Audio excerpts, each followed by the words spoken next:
Hello and welcome to the Temple of Tomes with your host, Indie Comics Jones. Today is April 16th, 2022, and this is I believe it's episode 497. It might be 498, but we'll check that. Okay, today we're looking at the Cimmerian, Hour of the Dragon. This is actually my second take on this. The first take got shot in portrait, so it would have been sideways on YouTube, so I have to reshoot the whole doggone thing. This is a number one issue, and since it's baseball season, this is a double header. We got the number two issue here as well. We'll go through that in a second. But first, I just want to mention this is a variant cover on this one. This is a recommend for this series. It's done very well. I do have a couple critiques about it, but we'll get into that later. The variant cover here is a Marvel parody of Secret Wars. Maybe that'll, if you have collected Secret Wars in the past, you might recognize this. And of course, we get the little inset just like Marvel does. This is the Cimmerian. And the Cimmerian is Conan, if you haven't figured that out. And Conan is a Marvel product, so Blaze is not able to use the Conan name on the title. They can use it within the text of the book, though. All right, comes in a whopping $3.99, a great value, and I'll tell you why. You get 20 pages of art, really pretty good art, and then 11 pages of the short story that this arc is based on, Hour of the Dragon. Okay, so you get that complete story that came out and ran in, I think it was Weird Magazine, 1935 through April of 1936. So it's quite a long story, and they've crammed a lot in here, and that is one of the things. They probably could have made this a 5 issue and done a better job, but it is got great art in it. So let's take a quick look to see what's going on with it and who worked on it. First of all, what's really nice is we do get a quick blurb of who Conan is, if you're not familiar with Robert E. Howard's character, and then we get a quick blurb of what the story is going to be about, which is great as well. Writing this adaptation is Julian Blondell, and there's some other names down there. I can't really read them that well, and I apologize for that. The artist is Valentin Seycher, I believe that's how you would say that. The letterer is Desi Siente. We've seen his or her work before. And then we see the Dan Piosanian. I'm not sure how to say that. He's the Marvel cover that did the Marvel cover. Okay, so just so you know.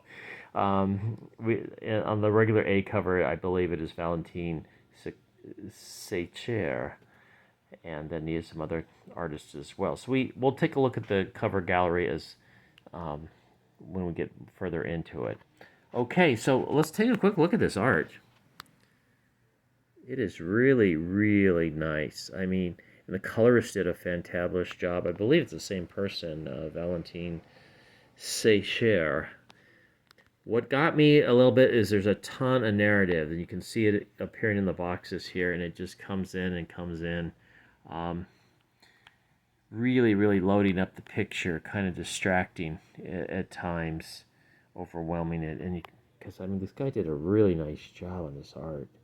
So the main story here is there's three kings dethroned kings, I should say, deposed, or is it dethroned? Whatever. They don't like the fact that Conan is taken over and he's loved by his people, so they are going to resurrect this evil sorcerer using this heartstone that they have found, and they place it on a sarcophagus, and they stand back. And here's a little less narrative there, and you kind of see just how wonderful this is just drawn. Let's get in here. These are really small pictures too, so it's a lot of detail. Really showing up nicely. They summon their spell, and they're able to bring him back. Now his dialogue will be in black now. As you see there, he's touching the stone. And the resurrection spell actually works. He's together, and you can get a good shot of the three different kings here.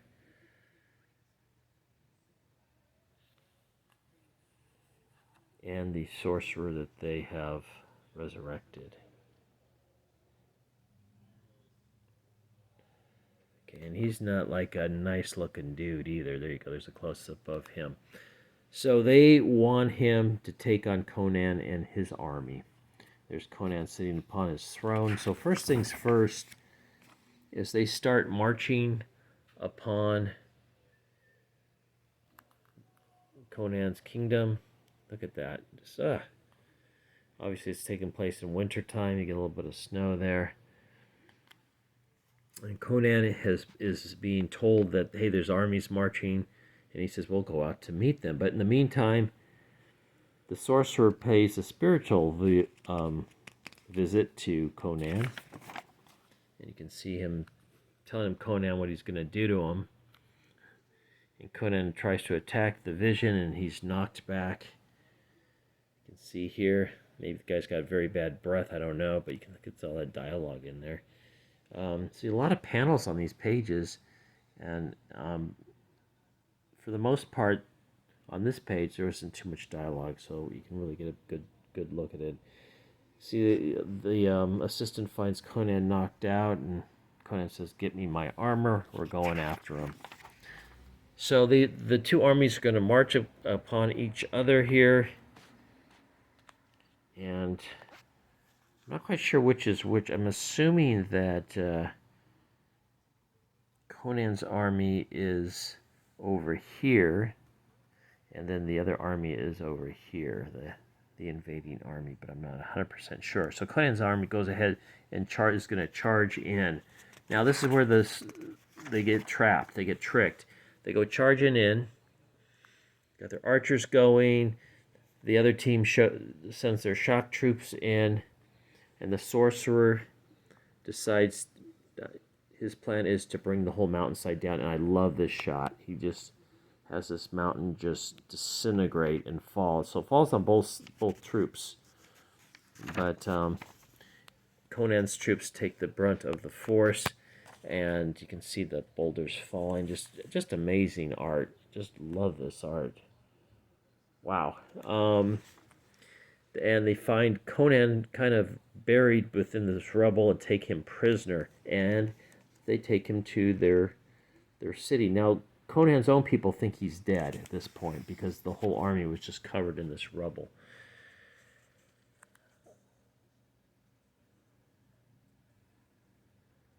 Just some nice stuff here.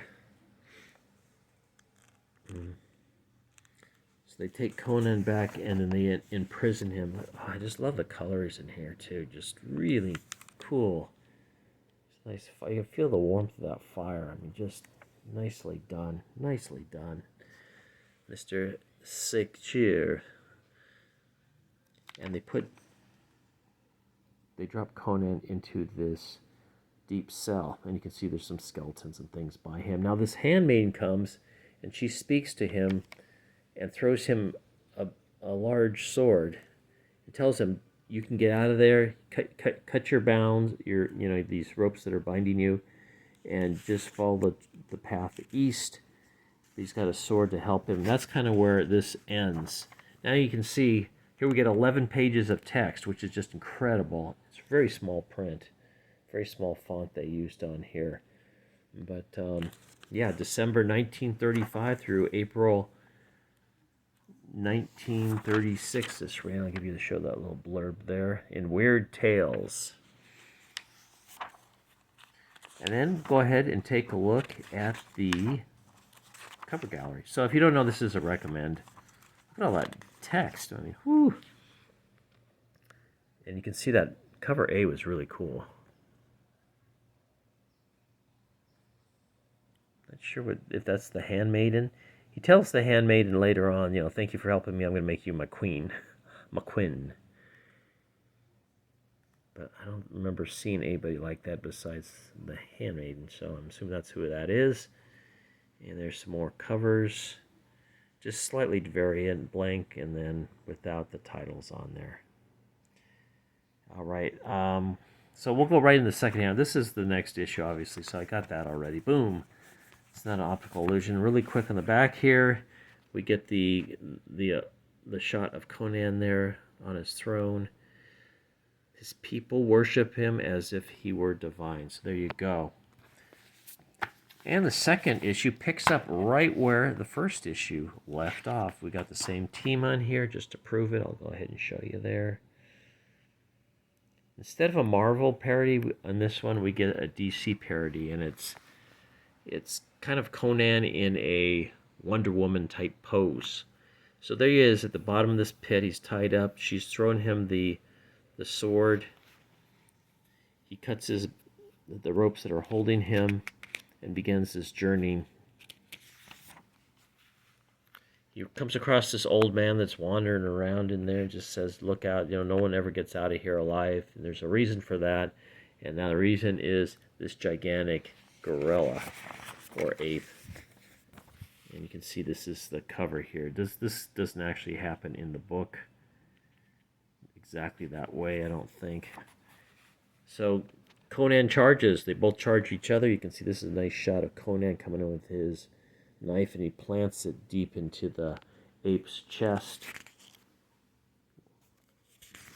much to the chagrin of the ape. However, the ape does get the upper hand and starts yanking on Conan like he's Stretch Armstrong there.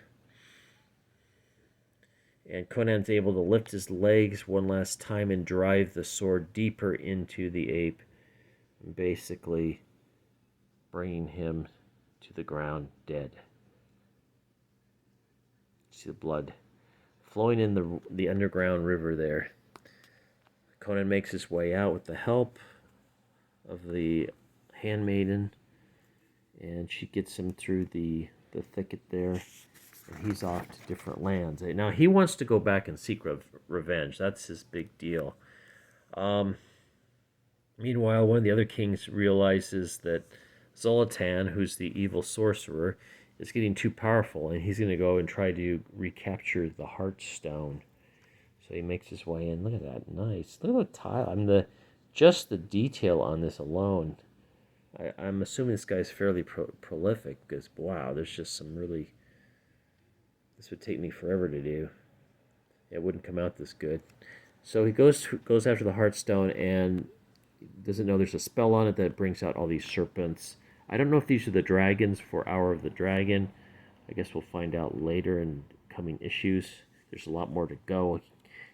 They mentioned that he has to go on the ocean or something in upcoming issues, so we'll find out.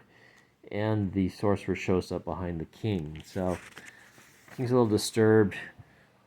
They kind of have a showdown. He says, I want to get Conan. And he said Conan has escaped. The sorcerer sends this flock of large ravens out to find Conan and to attack him.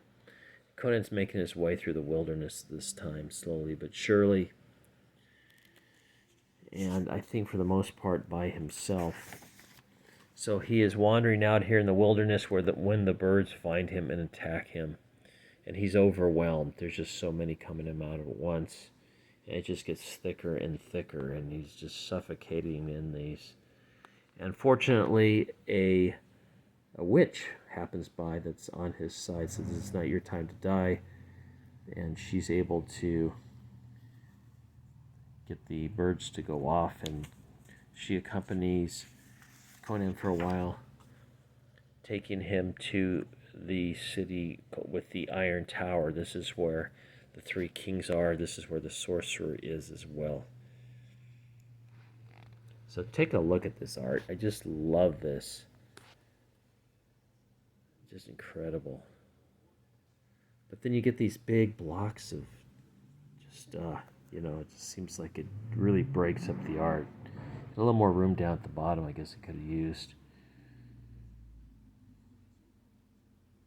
Just really nicely drawn. So Conan on his revenge, he's making his way to what they're called the Iron Tower. In the meantime, Zoltan is recharging. He's restoring himself through the Heartstone. You can see he's actually pretty naked there. You can actually see his flesh scepter. Oh, jeez. Just incredible. So Conan's making his way to a tavern in town. He meets up with the tavern keep who recognizes him and says, "No, please don't say anything." And the tavern owner says, "We all thought you were dead." He says, "No, I'm here for revenge." So the guy kind of gives him a rundown of what's going on with it. Lots of dialogue again, just really dialogue heavy in this area. Just great drawing throughout, though. And here is a shot of the Iron Tower. And I believe this is where at least one of the three kings is at the time. So Conan's making his way up there with the bow and arrow and sword and board. He's taking out the guards one by one. And he actually gets a shot off at the king who's out on this balcony, realizing that Conan has escaped. And they ask him, why did you not kill Conan? He said, well, Zoltan told me not to. And so there's the arrow hitting there.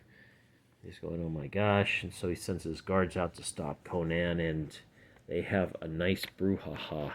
This is after Conan tells them that my fight's not with you. You can go away or you can die as a warrior. And they decide to die as a warrior. You can see this guy's arm getting chopped off by a swing of Conan's mighty sword. And then he gets completely surrounded. Things look bad. But he gets an unsuspecting help from, or some help from some people he wasn't expecting. And they tell him that they're neither allies or enemies of him, but it's not his time to die. So, there you go. And this is when they say to him, you're going to take to the sea soon. So it's important that you do not die today. So Hour of the Dragon, we get our 11 pages of text here. Maybe it's 12. I don't even know. It's 11 or 12. It's a lot of pages, and it's a lot of writing. Huge story. Huge. Here's our cover gallery. Let's get through this really quick. ABC. And cover D is the parody. You might recognize that as a Wonder Woman cover. Then you get the regular cover without the titles.